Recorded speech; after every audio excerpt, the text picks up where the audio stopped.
A firestorm erupted recently when NBC released a highlight reel of Megyn Kelly's interview with Alex Jones, the conspiracy theorist who thinks 9/11 was an inside job orchestrated by the Bush administration, that the Sandy Hook mass shooting massacre was a false flag operation by the Obama administration to take away our guns, that Hillary Clinton and her clan were running a satanic pedophile ring through a pizza joint, and that a cabal of covert operatives he calls the elite secretly runs the world.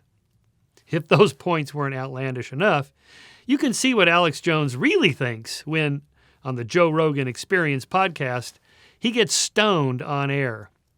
Watch him expound on a race of interdimensional alien-human hybrids with hive-mind consciousness controlled by Google, who plans to take over human consciousness, from which they'll create a new species. And Google admits, even in data dumps to Wired 2 years ago, that they're building an AI that will end human consciousness, free will, and take over, and the next species will rise out of that.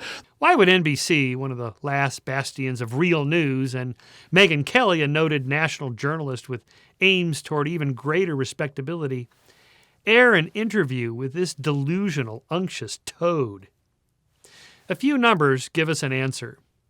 From May 15th through June 13th, 2017, Jones's InfoWars show drew 28 million unique global views. And in 2016, he pulled in 238 million unique visitors. Those are some serious numbers, which both Kelly and NBC acknowledge.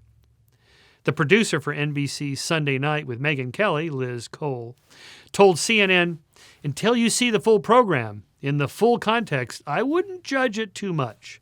Judge it when you see it. Megyn does a strong interview. We're not just giving him a platform." Sure, and if you believe that, I've got a bridge to nowhere to sell you. This charade of an interview is nothing more than another contribution to the clickbait competition for market share of an ever-deluded audience being pulled by countless other sources for audience attention. You won't believe what Alex Jones says next. Clickbait. Maybe going head-to-head with CBS's august 60 Minutes leads to desperate measures, but it's the wrong move.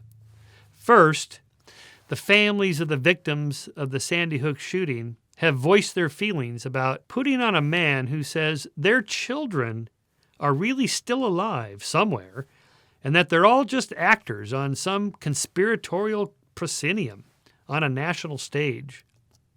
It's beyond hurtful. It's utter madness. And of all people to conduct such an interview, Megyn Kelly is a parent who is set to host the annual gala event of the nonprofit Sandy Hook Promise Foundation, which works on legislation to help curb violence. One would think that dignity and character would obviate the desire for ratings on the part of a TV host.